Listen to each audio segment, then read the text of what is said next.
So this is just after eating. Hello, and welcome back to my channel. Today I want to talk about something that a lot of people have dealt with. It's the plateau. The plateau that you reach when you're working out and you're doing your thing and you're doing the same thing over and over and over, working out for weeks, and then boom, you hit a wall basically, and you don't see any progress, any change. And you're wondering why you're even working out to begin with. You've been putting in all this work. The scale's not changing, the measurements aren't changing, either or both. You're eating well, you're consistently hitting your calories, you're tracking everything seems to be going well, but then you just hit this wall and you can't figure out how to push past through it. This has happened to me, this has happened to a lot of other people out there, and that's something I want to talk about. I feel like the way that I addressed this for myself was basically to go through the list of everything, to double check and see, did I do everything that I could? And what I realized is that the reason why I hit a plateau was because I was doing the same exact thing and my body wasn't really feeling challenged. And so it was just kind of settling where it was at, and it wasn't seeing any reason to make any kind of change. So the biggest thing that I had dealt with first when I started on my fitness journey was the bloating. I had gotten so bloated that it felt uncomfortable. Like I had already felt bloated, and then it was like there was more water retention after that. So it just felt so uncomfortable. And what I realized is that my body was not releasing that excess water weight or fluid. And I tried everything I could. I worked out, I ate well, I did all the different things. And it wasn't until I started consuming greens on a regular basis, specifically mustard greens, and then also daikon radish, which was recommended to me by one of my acupuncturists. That's what really helped to essentially break down some of the fats and different stuff in my gut so that I could clear my gut out. Another major thing that I did to get rid of the excess fluid was acupuncture.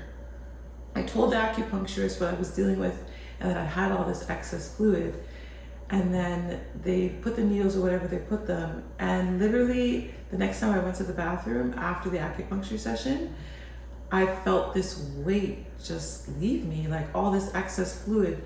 The point that I had reached of me feeling like I was uncomfortable because I was so swollen from excess fluid, that feeling went away, and then it was just back to the regular bloatedness. So then I just started focusing on that. So essentially, what I realized is that, like I said, my body wasn't being challenged enough, and I wasn't doing enough to overcome the issues that I was experiencing. So the last thing that I'll mention that kind of helped me get through the plateau was to add weight training to my routine.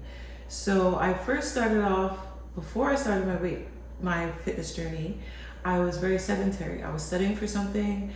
I was forgetting to be active, to eat healthy, and to work out. So I was just sedentary, sitting at home all the time, just studying and watching TV after the studying. Then I realized, okay, this is I can't continue on this way, so I did a fast. With the fast, I realized that because I wasn't eating enough before and after, when I went into the fast, my body kind of went into starvation mode. So after the fast, it stayed in starvation mode, my cortisol levels stayed high, and my body was holding on to everything, thinking that this is all we're gonna get, and we are in survival mode. So then having these high cortisol levels made it very difficult to see any results, because it was like any kind of exercise I was doing was a strain on my body, because it was still in this high state of mind, a high state of stress mind. So I really had to focus on my sleep. And once I was able to get my sleep schedule routine going, meaning getting consistent 8 hours on average each night, that slowly started to lower the cortisol levels. And then, like I said, with the weight training, I added the weight training in, and that's where I was able to break through the plateau, because I was challenging my body in a way that it hadn't been done in a while. And I was being very intentional with the training that I was doing with the weight training. So I do weight training and I would do 10 to 15 minutes of cardio. I would do 2 minutes of running, split up in between that 10 to 15 minutes, sometimes 3 minutes of running, 1 minute each, split up in the 10 to 15 minutes. And that would give me a nice sweat, like a nice breaking of a sweat. So I could feel my body was starting to show some change. So that's kind of how I broke through the plateau. Was I analyzed every little thing that I was doing. I took a look at what is it that I can do to challenge myself, to shock my body, or to change my body, or to get my body to realize that we need to make a change here. We need to go in a different direction. I'm putting all the work in. And so I lowered my cortisol levels. I did a detox, I would say, through the acupuncture. It probably released some stagnant blood, and then also helped release some excess fluid that had been trapped. And then when I did the weight training, when I started the weight training, which I've been doing consistently about 5 days a week, sometimes 6 days, but mostly 5 days a week. And I would, because I used to track before, so I checked to see what weights I was doing before, and I started off where I left off with the weights I'd been doing before. And if it was a little bit too much, I lower it by 5 to 10 pounds. And then I would progressively add 5 to 10 pounds and increase the weight to essentially build my strength, and not just stay at the same weight, but slowly go higher to kind of challenge my body to now build that strength and increase the weight. So that's what I did to break through the plateau.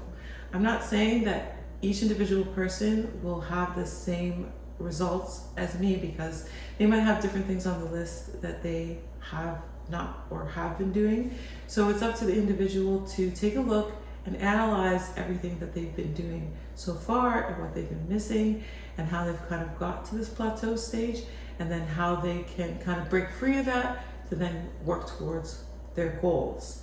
I also recommend that you talk to your personal trainer or your healthcare professional for specific advice on what weights to use, how much weight to use, how much reps, all that kind of stuff. Check in with your healthcare professional, check in with your personal trainer, check in with your person for the specific details.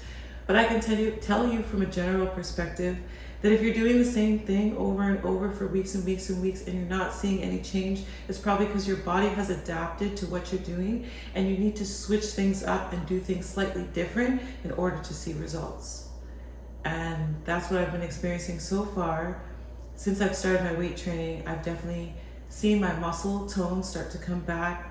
That's another thing about body composition. I was not seeing any results because I had gained so much fat, body fat. So my body has been spending a lot of time burning the fat and then changing back to muscle and building the muscle again. So that's why it took so long, meaning several weeks, actually a couple months, for me to even see any change, because I started off my fitness training very slowly. First I started with the healthy eating, and then I started doing my 10K walk a day, which I don't do every single day, but I try to do every single day, but it usually happens maybe 4 to 6 times a week, depending on the week, depending on how much time I have and how much things I have to do. And then now in the last 2 weeks, I've incorporated weight training. I weight train for an hour to an hour and a half each time that I weight train. And like I said, I progressively add small amounts of weight to build my strength, and things have been going well. I've pushed past the plateau, and I'm really excited because now I can see the end goal in sight of the goals that I had set for myself fitness-wise. So I'm really excited, and I look forward to sharing this all with you. Please drop in the comments below if you would like to comment about your own fitness journey, or a fitness journey that you're planning to embark on. I would love to hear what you guys have to say about what you're going through if you have comments on this video. And please give the video a like and subscribe if you're not already subscribed. And thank you so much, and I will see you in the next video. Okay, bye.